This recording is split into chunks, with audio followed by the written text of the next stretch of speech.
Our Premier League clubs are keen to return to action rather than pay back millions of pounds of TV revenue. But it's a rather different picture in the National League, where playing behind closed doors would be financially crippling. I've been looking at all levels of the game, starting with Aldershot's EBB Stadium. All our football grounds were silenced in March. National League side Aldershot are eager to get back into action, but say playing behind closed doors at their level just won't work. To me, it'd just be a training session. It'd just be meaningless.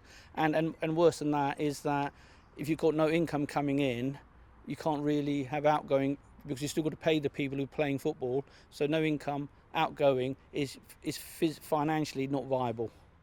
Premier League striker Troy Deeney is one of the players who's refused to return to training because of the pandemic.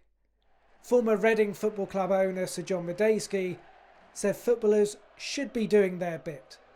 I really have a strong feeling about this. I absolutely do think they should get back to work. I mean, obviously in some circumstances when they have members of the family that are vulnerable, then that's a different matter, but you know, so many of them haven't got that situation.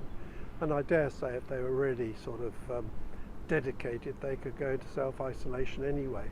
When you consider what's going on here, all the frontline people that keep us going, that risk their lives on a daily basis, and it just goes to show about values, about what we value in society and what we should be valuing in society. Not all players will have the choice. Finances mean the Women's Super League and Championship seasons were cancelled this week. An abrupt end for Reading, Lewes and Brighton. We're not in a position where we can perhaps test players every 2 days. We haven't got the capacity of pitches. So we have to be really sensible and think about the person before we think about the sport. And that is the priority for me. There have been calls for the Premier League to give more money to the Football League and the National League. But the chairman here says the pandemic should make people think again about football finances.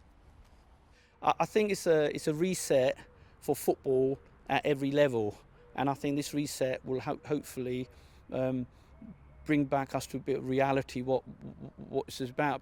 And I'm hoping that it's a wake-up call for everybody to actually have a realistic views of what we're doing. The German Bundesliga is now in its third round of matches since resuming. Brighton, Bournemouth and Southampton hope the Premier League will follow next month, with Reading in the Championship soon after. Football's the ambrosia of the masses, let's face it, and everybody likes their football, and quite frankly in these difficult times it's going to give people things to talk about, and people love talking about football because everybody's got a different opinion. From Eastbourne Borough to Eastleigh, football fans will be dreaming of the day the beautiful game can come back, with them cheering their side on.